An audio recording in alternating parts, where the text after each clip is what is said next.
ಕುಂದಾಪುರದ ಹೆಮ್ಮಾಡಿ ಜನತಾ ಪ್ರೌಢಶಾಲಾ ಸಮೀಪದ ಗೇರು ತೋಪಿಗೆ ಬೆಂಕಿ ತಗುಲಿ ಅಪಾರ ನಷ್ಟ ಸಂಭವಿಸಿದ ಘಟನೆ ನಡೆದಿದೆ. ನಿನ್ನೆ ಮಧ್ಯಾಹ್ನ ಗೇರು ತೋಪಿನಲ್ಲಿ ಬೆಂಕಿ ಕಾಣಿಸಿಕೊಂಡಿದ್ದು ಸಮೀಪದ ಮನೆಯವರ ಗಮನಕ್ಕೆ ಬಂದಿದೆ. ಕೂಡಲೇ ಅಗ್ನಿಶಾಮಕ ದಳಕ್ಕೆ ವಿಷಯ ತಿಳಿಸಿದ ಮನೆಯವರು ಗಿಡಗಳ ಸಹಾಯದಿಂದ ಬೆಂಕಿ ನಂದಿಸುವ ಪ್ರಯತ್ನ ಮಾಡಿದ್ರು.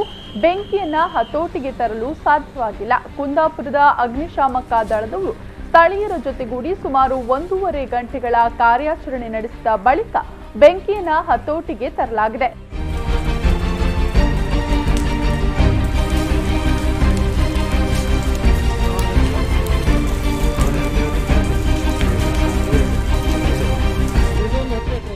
ಸೋಮವಾರ ಮಧ್ಯಾಹ್ನ ಭಾರೀ ಗಾಳಿ ಇದ್ದುದರಿಂದ ಬೆಂಕಿ 10 ಎಕರೆಗೂ ಮಿಕ್ಕಿ ಗೇರು ತೋಟವನ್ನ ವ್ಯಾಪಿಸಿದೆ. ಬೆಂಕಿಯ ಕೆನ್ನಾಲಗೆಗೆ ಗೇರು ಗಿಡಗಳು ಸುಟ್ಟು ಕರಕಲಾಗಿದ್ದು ಅಪಾರ ಹಾನಿ ಸಂಭವಿಸಿದೆ.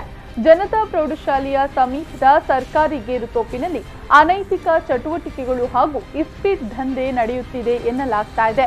ಜುಗಾರಿ ಆಡಲು ಬಂದವರೇ ಧೂಮಪಾನ ಮಾಡಿ ಎಸಗಿರುವ ಬೆಂಕಿಯ ಕಿಡಿಯಿಂದ ಬೆಂಕಿ ಹೊತ್ತಿಕೊಂಡಿದೆ ಎಂಬ ಮಾತುಗಳು ಸ್ಥಳೀಯವಾಗಿ ಹರಿದಾಡ್ತಾ ಇದೆ.